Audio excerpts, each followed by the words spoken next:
cosmology. And we're not going to do the full-blown area theorem yet. We're just going to do an example. And so first, we want to understand what we mean by the horizon in cosmology. In particular, because we're not talking about the horizon that people often talk about in cosmology. I made the distinction last time, and I'll make it again today. We're talking about the true event horizon, the thing beyond which nothing will ever see. So, matter-dominated universe doesn't even have one. We're going to assume that our universe is future considered. But first, more generally, so generally we have an FRW metric. We can go to conformal time eta just by integrating dt over a. And here, this is just flat, so we can easily figure out where the event horizon is for this geometry. So we should just go to eta max, and then the event horizon is what you get if you start at eta max and send back a light cone at a 45-degree angle. So this is in the eta r plane. Well, r is a radial direction, so I guess I should only draw one of these. And you can imagine rotating this light cone around. Okay, so there's the horizon. So the horizon is at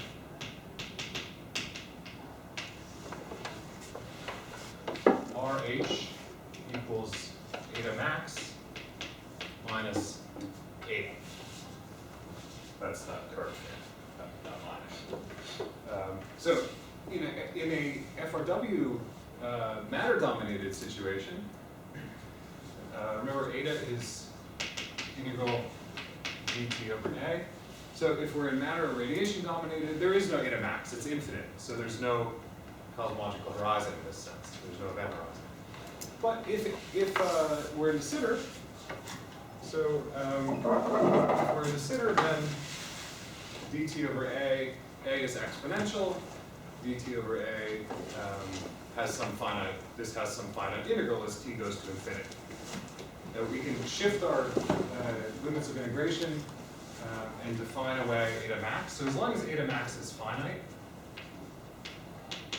we can set eta max equals 0, and that's what's usually done in the sitter space. So then we just have the horizon at r equals minus eta. Eta will be negative because we set eta max to 0.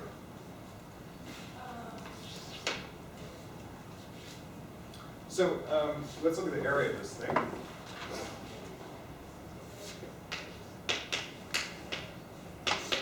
The area of this horizon, so taking the sectional area at some time, and we're going to calculate that as a function of time, is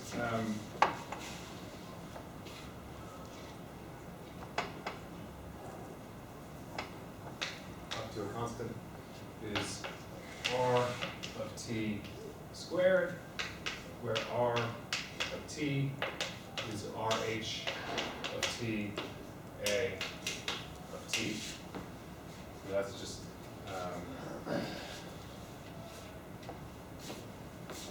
the proper distance. And therefore, this is minus eta a.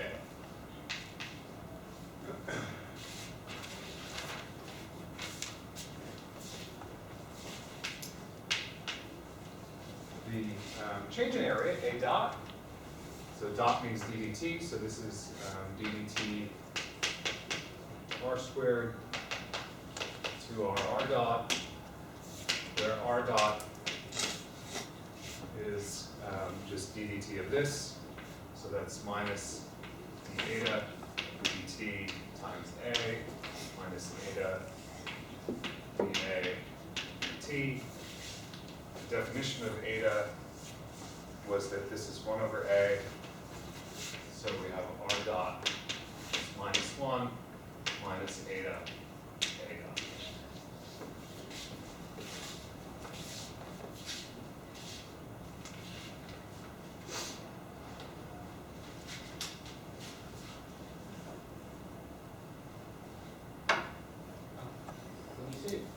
proper distance do you mean there is a frame in which this distance is equal to distance in time?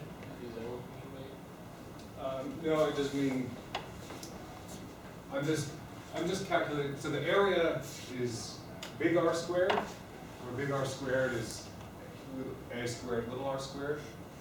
So big R can be interpreted as the space-like proper distance to the, so it's the physical distance from us to the event horizon.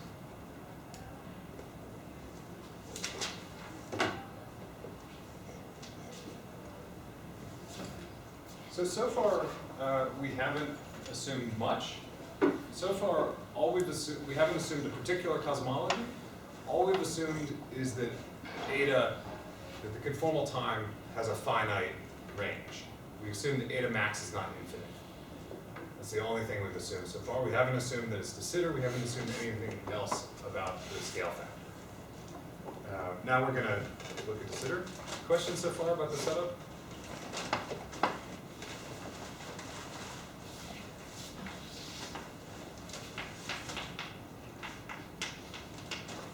So I'm not going to do the general case yet. I'm just going to look at something that's almost de Sitter. So we'll start with the pure de Sitter case and then perturb. So in de Sitter, A is e to the t over L, which means that eta is minus L e to the minus t over L, which is just integral dt over A, with the integration constant set to ensure that eta approaches 0 at late times. Eta max 0. So let's check that things are making sense. If we calculate r dot using our area change formula over here, it's -1 minus plus L e to the minus t over L. A dot is 1 over L e to the t over L. Everything cancels. So r dot is 0. The pure de Sitter horizon area is not changing because it's a killing horizon. Okay, so far so good. Let's add some non-relativistic matter to this cosmology. So we still have de Sitter at very late times, but as we go earlier in time, the matter will start to become important. So to solve this cosmology, we go back to the Friedmann equations, which say that h squared, which is defined to be a dot over a squared, is 8 pi g over 3 rho. Rho has two contributions. It has a cosmological constant, rho cc, and it has this matter contribution that I'll call rho m.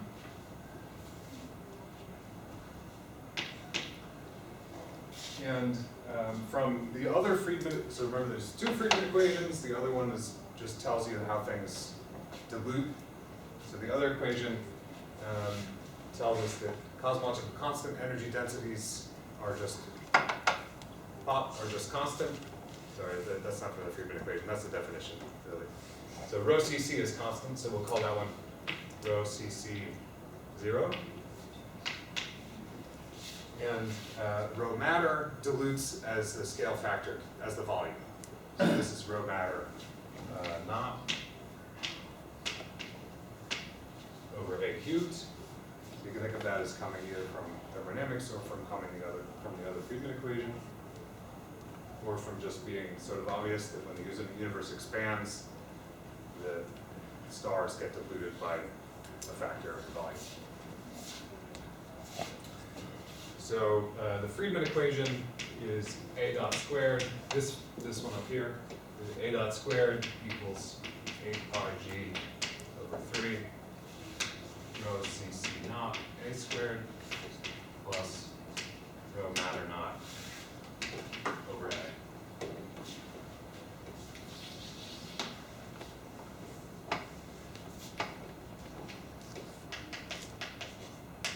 cosmological constant is going to be related to the asymptotic de Sitter radius.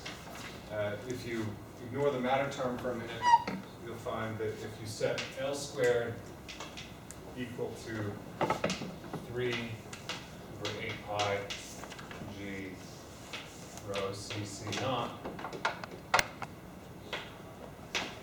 then the late time solution, the matter term disappears, is A equals E to the T over L. So that's our late time de Sitter, which I will call A bar. And now we're going to add matter.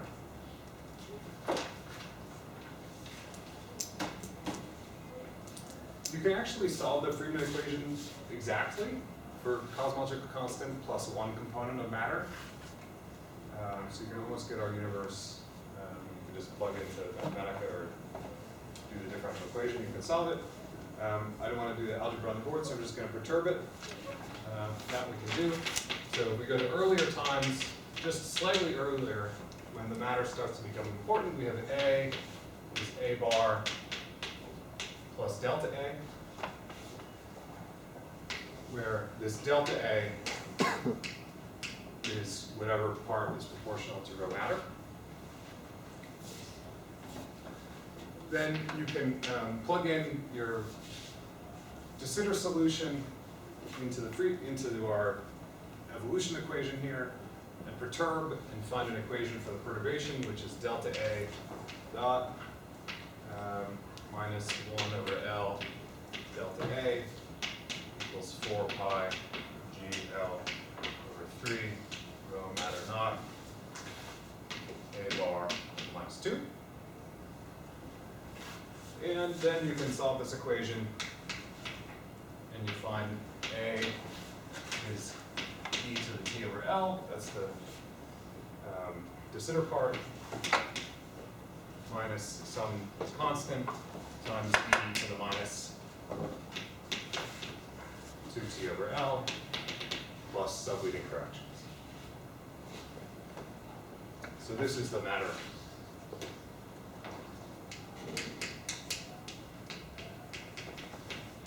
correction term.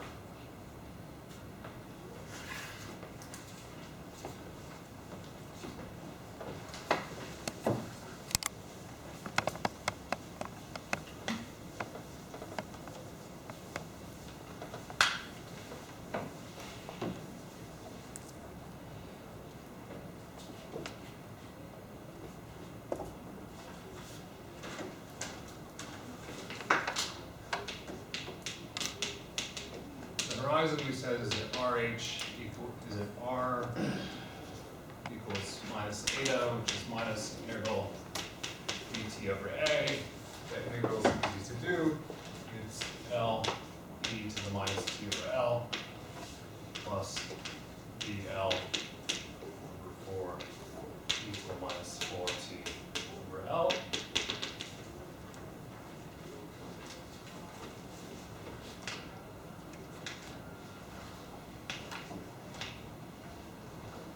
And now we can ask what's happening to the area. Okay, so we've solved this cosmology perturbatively at late times. Now we want to see, as we approach the de Sitter phase, what's happening to the area. So R dot, using this formula, it's minus 1 minus eta A dot. So plugging in, you will find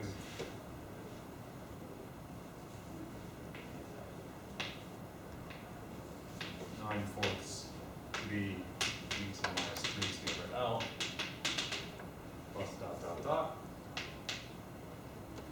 which is a positive number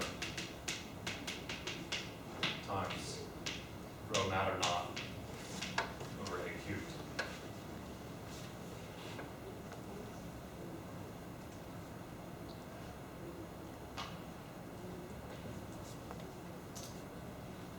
So what's happening? So the important point is that this is greater than or equal to 0 in this evolution. The area is always increasing as we go to late times. And eventually the matter contribution disappears and the A dot and R dot just goes to 0. The other important thing to notice is that we are assuming that the matter energy density is positive if we want to get this area increase. If the matter energy density is negative, then of course this is a negative number.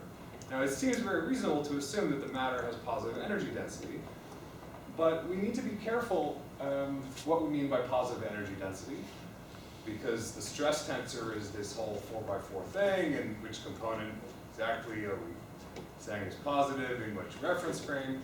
That's the subject of energy conditions, which we'll come to.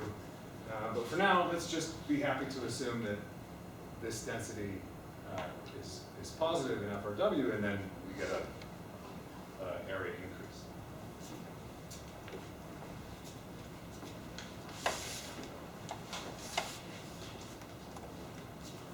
So the point of working through this example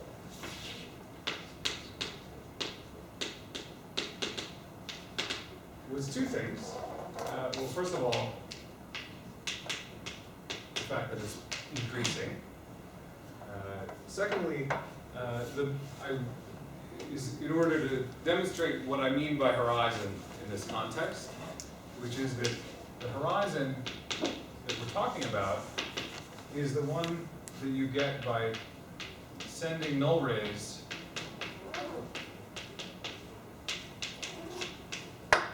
from the future.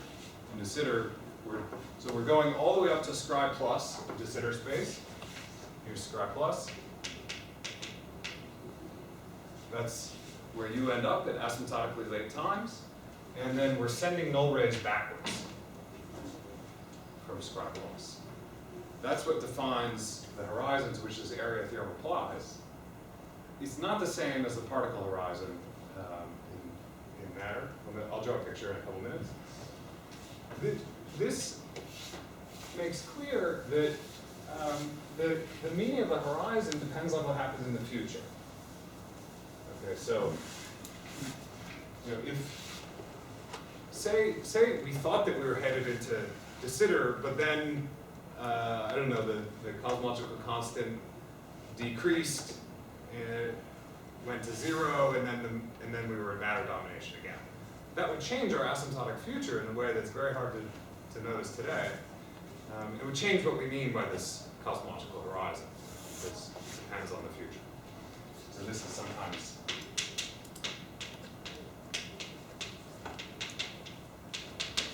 referred to as the teleological nature of the horizon.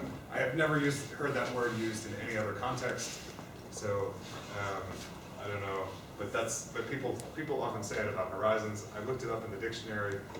It's defined as the philosophical doctrine that final causes, design, and purpose exist in nature. So there's a purpose to the horizon.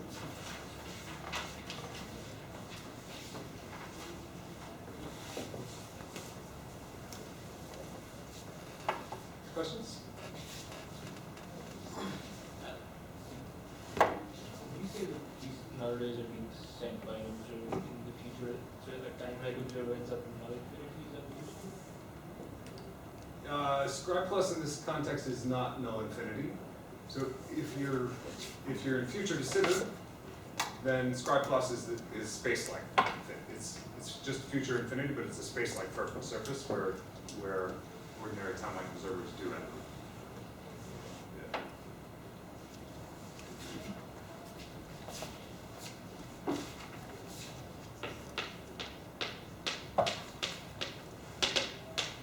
So let me tell you what the Penrose diagram looks like for the situation that we just talked about. Okay, so we just talked about a universe that's matter dominated and then becomes de Sitter. We know what the de Sitter Penrose diagram looks like. We can very easily figure out the Penrose diagram for FRW with a power law.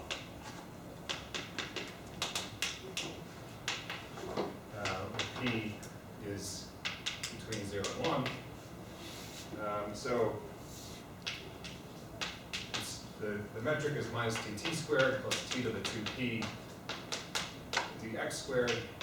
We pull out that prefactor, t to the 2p minus the eta squared plus the x squared. Same thing we did a few minutes ago. And now this is conformally flat. Up to this prefactor, this just looks like flat space, which means that the Penrose diagram is just going to be some portion of the flat space Penrose diagram. Now, the only important thing here is what range are we going to include for eta? Because if it was future de Sitter, eta was going to some maximum. If it's like this, where you have a power law, then eta can get arbitrarily large. We'll get arbitrarily large in the future. So eta runs to infinity. So if we draw the flat space Penrose diagram, this is almost right, except that we have a Big Bang singularity at time 0. So the Penrose diagram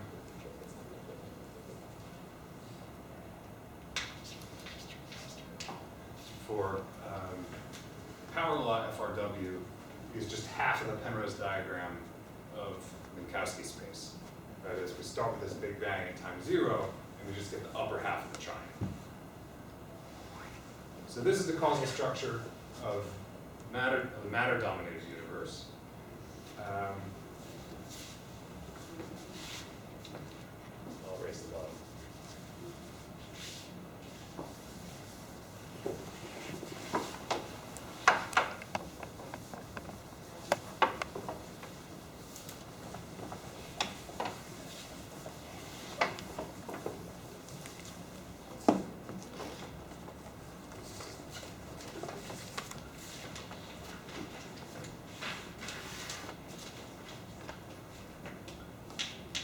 So now let's return to the case that we were considering, which is FRW with matter plus cosmological constant.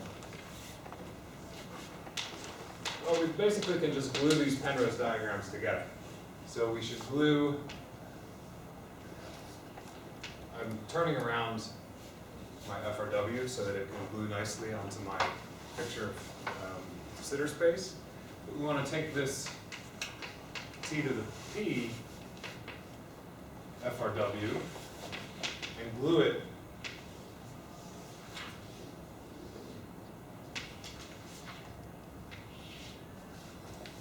so the time slices here look like this, and we want to glue that to the flat slicing of de Sitter space that we have once the cosmological constant takes over. So what do I mean by glue these diagrams together? What I mean is that early times we're living in this diagram, at late times we're living in that diagram. So what we should do is we should follow this one for a while until we get to some particular time, the transition time.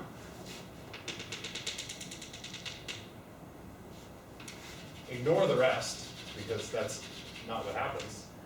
So we take this t CC, I'll call it, where the cosmological constant dominates, or takes over rather. And then we should glue that on here, but we should just glue it to the future of this one. So we have de Sitter in the future. So we cut the de Sitter diagram here, TCC. We delete everything behind that curve. And now we know what to do. We should glue this piece of that picture to this piece of that picture. I'll just stare at that for a second, and then I'll glue them together.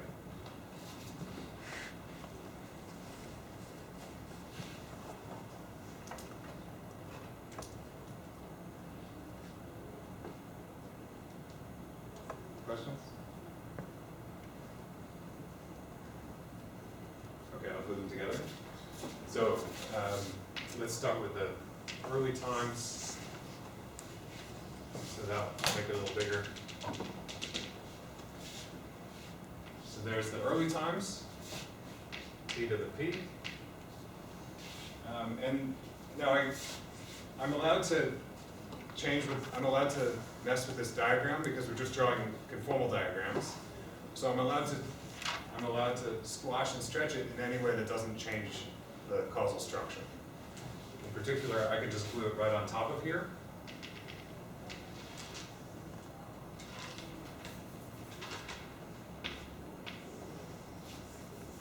Or can I? Let's see. Here we go. Okay, here we go. So this is matter, and this is de Sitter. So this funny looking segment here is just a slightly squashed up version of this. It has the same causal structure, so I'm allowed to do that. And this is the final answer for the Penrose diagram, where you start at the Big Bang, you have matter domination for a while, then something a little bit complicated happens at this surface as you transition to cosmological constant domination, but then you just have de Sitter after that. The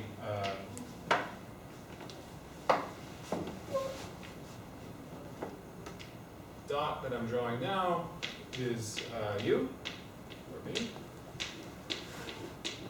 Okay, so this is up to inflation and what happens actually before matter domination. This is the Penrose diagram of our cosmology. The fact that we have radiation domination at early times doesn't really change much. And we're just entering the de Sitter phase. So this is us, right there. Our cosmological horizon is obtained by going to our future and sending back 45 degrees.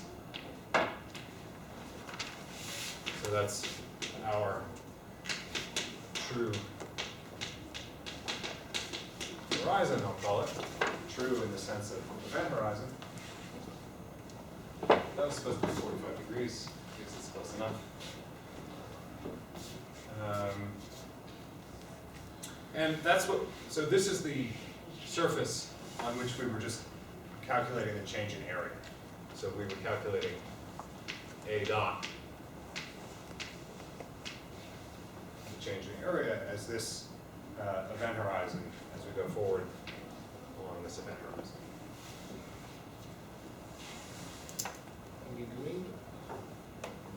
When you do that particular, you like flip it around or something? Or invert that? I didn't invert. All I did was take this surface and push it up a little bit. I mean, this, so we have the diagram that's like that, right? But all we care about is the causal structure of this thing. And as far as the causal structure goes, that's equal to that. How do we know? Because if you draw light rays, it has the same properties. So like, for example, we have a light ray here. It goes back and hits the dashed line. We have a light ray here. It goes back and hits the dashed line. If we send one this way, it goes and hits the straight line. This goes and hits the straight line. The line that goes horizontally is space-like in this picture. It's also space-like in this picture. The line here that's time-like in this picture is also time-like in that picture. So as long as we've kept the causal structure of all the elements of this diagram, and that's good enough for the Penrose diagram. What's that point? The other point? I mean, one point is our. This one down here, Yeah. this is spatial infinity. So our slice, the slicing, the co-moving slices look like this on this diagram. So this is just spatial infinity. You're just taking part of that.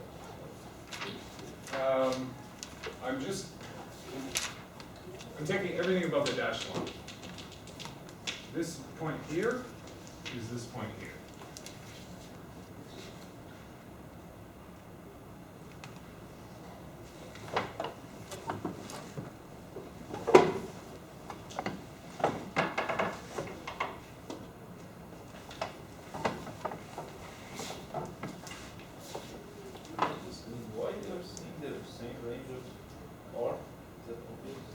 same range of R? Like, that diagram and this diagram, that's just, Well, we're assuming that the whole universe simultaneously goes from being matter dominated to CC dominated. I mean, there's symmetry. The spatial slices are homogeneous and isotropic. So, I think that's good enough.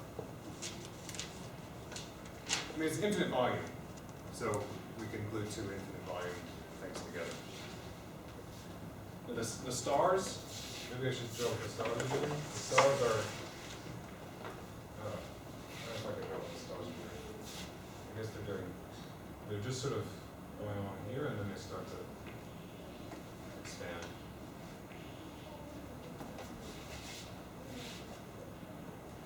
We can glue those two slices together based on where all the stars are. Yeah. Just to be sure I understand this, can you draw an example of a diagram which would not be causally or conformally equivalent to that thing? I mean, it seems like a little arbitrary, maybe.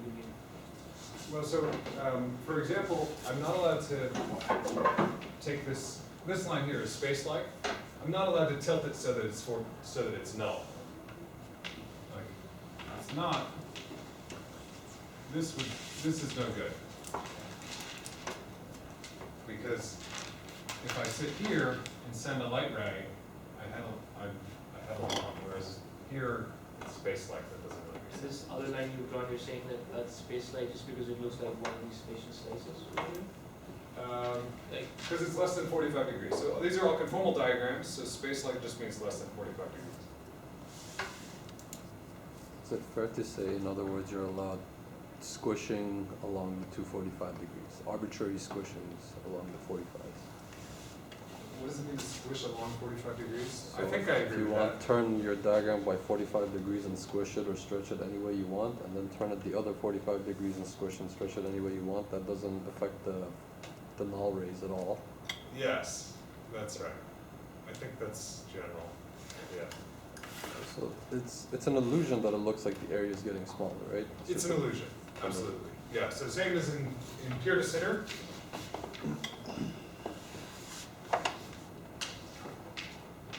Here's the horizon. And it looks like it's getting smaller because remember this is really the surface of revolution. So it looks like a cone approaching scribe plus. But we know that it's not, it's an isometry. So actually it's not getting smaller. And that's an artifact of removing the conformal factor when we go to the Penrose diagram.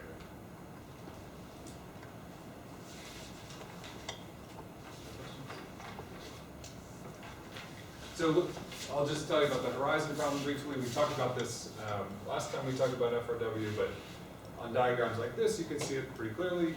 So if you live in this universe and you look backwards at the CMB, then the CMB was released, say here. That's the surface of last scattering.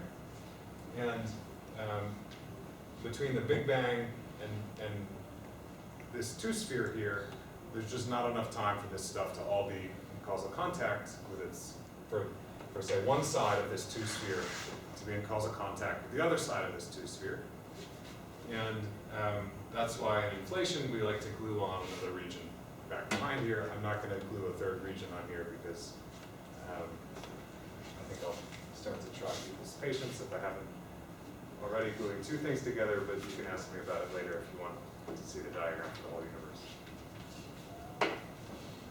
Okay, this is it for de Sitter for now. We're going to change gears. Any de Sitter questions before we do that? What was the conditions you ended up needing for R dot to be positive on the matter? Well, for this example, the only condition was that the matter energy density, which was a constant, was positive. Rho matter not had to be positive, and then our area was increasing. But it would also work for rho goes like a to the fourth, That's right. or yeah. -4. Yeah.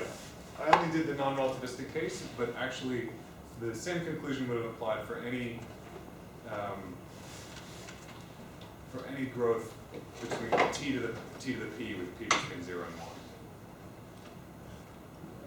Yeah. So this diagram is eta running in upwards, right? And what range do you have for eta?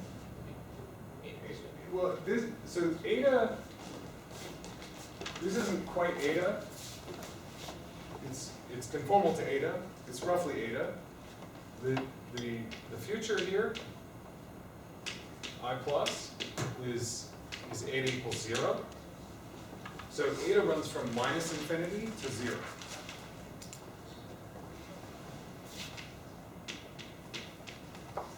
Actually, I can't remember if eta goes to minus infinity in FRW. Consider it goes to minus infinity.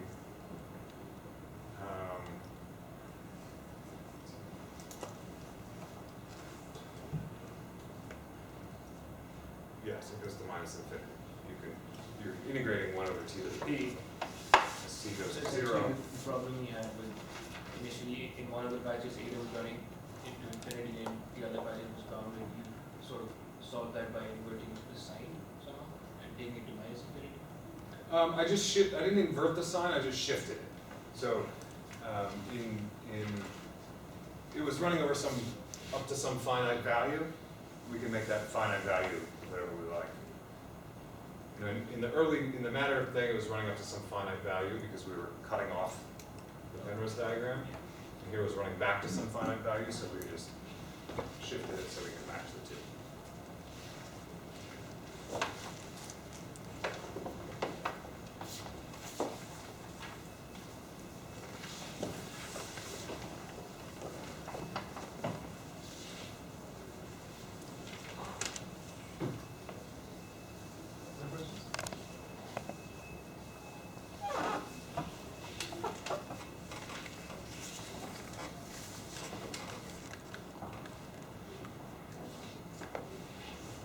By the way, the problem set was due today, wasn't it?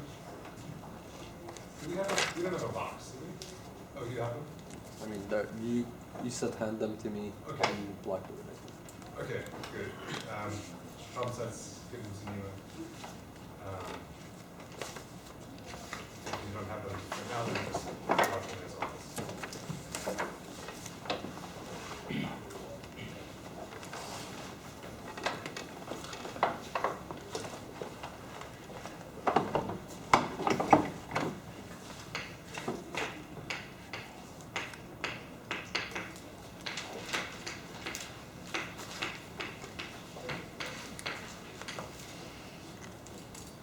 Okay, so like I said, we're going to change gears and we're going to do some fun GR, some fun math. So the next thing we're going to think about is what's called geodesic congruences. So in the next couple lectures, I'm going to be following some books pretty closely. So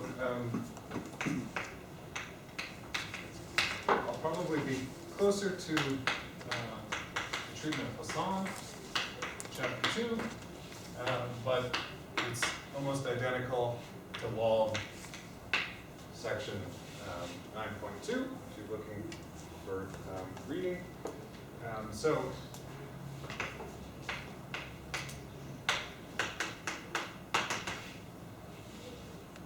before we get to geodesic congruences, I want to warm up with some kinematics. So I want to consider the following. Kinematics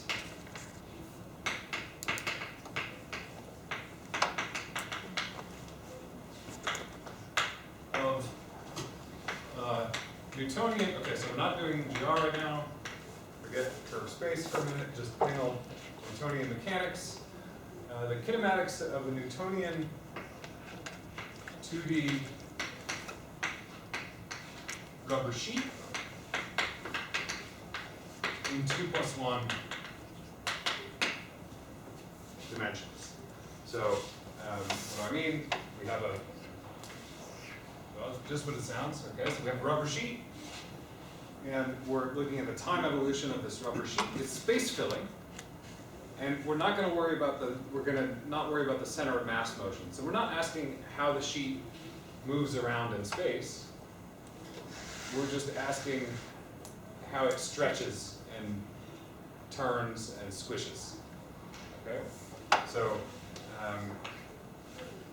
at a slightly later time, we have the same rubber sheet. So T goes this way,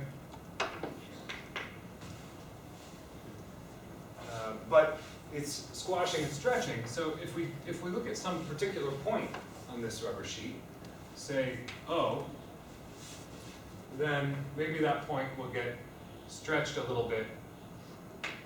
Maybe say we're stretching the sheet this way a little bit, then that point is going to get moved over here a little bit, whereas some nearby point, call it P,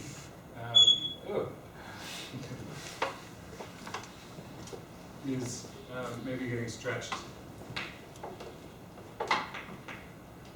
to there, and we want to understand the kinematics that describes this sort of situation. So does this setup make sense? The sheet is just stretching around. We're following individual pieces of rubber sheet. Okay.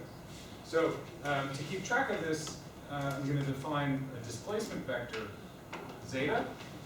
So zeta just measures the vector from the reference point O to some nearby point P.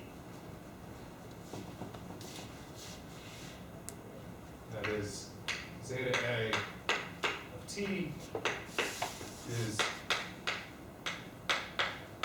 the coordinate on the sheet of point P minus the coordinate of point O. And here A is just running over the space directions 1 and 2.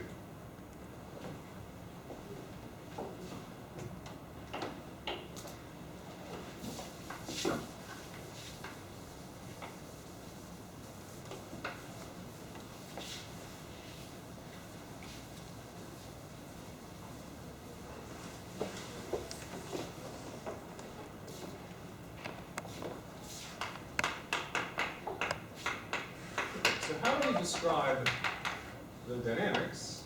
Well, we're not going to worry about the details of what rubber sheets are made of. We just want to have some nice description of how these points move around. So the most general thing we can write for a short time is dA, or d zeta rather, dt, is some linear transformation dAb on zeta b. So everything here is a function of time, and it's plus order zeta squared, where b here describes the dynamics. So b AB is just some 2 by 2 matrix that is telling you how this sheet changes from one time to the next. So it's a 2 by 2 matrix. It can have, it doesn't have any particular symmetry properties. So there are 4 components, but I want to decompose it. So I'll decompose the 4 components in a more useful way than just writing 4 components. And that's to write it this way. dAb is equal to 1 over d theta delta AB plus sigma AB plus omega AB, where d is 2. I'm just leaving it in there so that we have the general case, in case we need it later. So the first term is the diagonal. So this is the diagonal part of B. And omega is the antisymmetric part of B, and sigma is the symmetric part. Well, since we've already done the diagonal, it's really the symmetric traceless part. Okay, so this is the antisymmetric. It's the matrix 0, omega, minus omega, 0.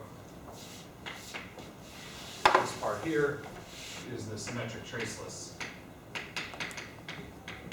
piece, which you can write as alpha, beta, beta, minus alpha.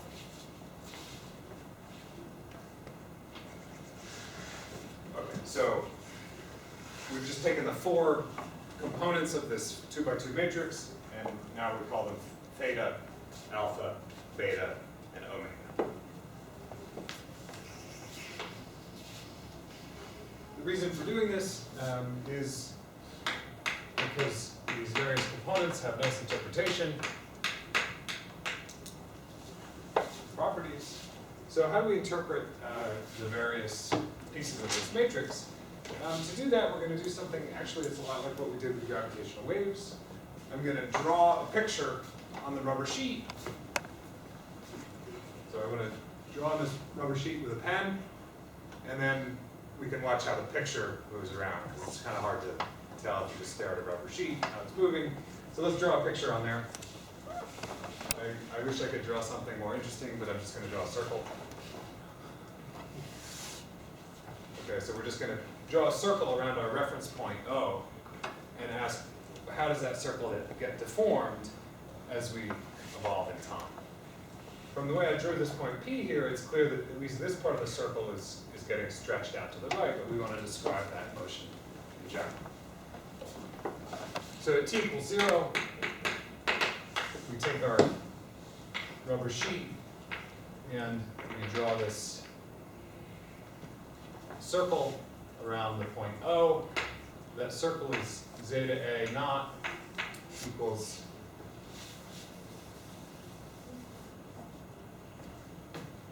epsilon cosine phi sine phi, where epsilon is some small number, because we're really just talking about the infinitesimally near deformations of this. Yeah. In this decomposition, are you assuming that the most general transformation you can have in is a transformation? No, I'm not assuming anything. We started with 4. We started with a 2 by 2 matrix. We have 4 components here, so it's still completely general. But what I've done is I've taken the general matrix and decomposed it into its various tensor pieces.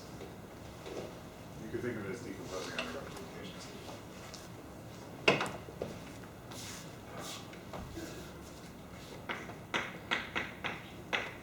Okay, so we draw the circle at time 0. I did a terrible job drawing a circle, but that's it. And then we ask what this thing looks like in time delta t. So by the definition of this evolution matrix B, it's just going to be zeta A is equal to zeta A naught plus delta t times B A B zeta B naught, right?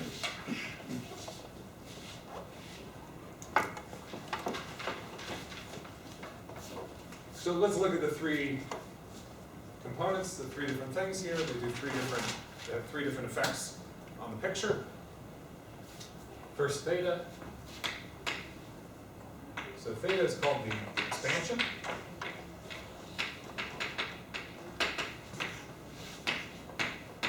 Theta, which you can write as just the trace of B.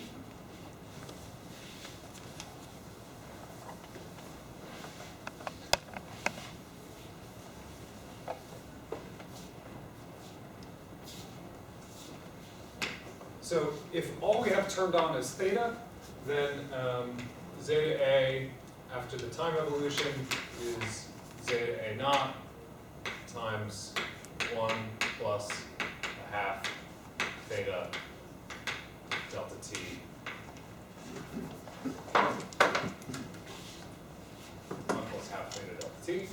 So if we draw this as a picture, we start out with a circle, and that circle is just getting bigger. So the radius of the circle has just gotten bigger by size theta over 2 delta t. So it's just going like this.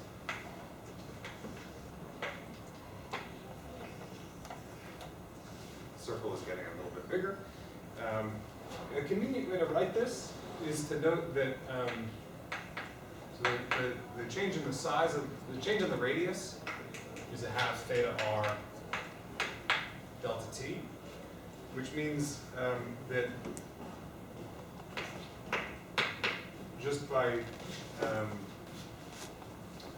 using area equals pi r squared, you can write this as theta equals 1 over a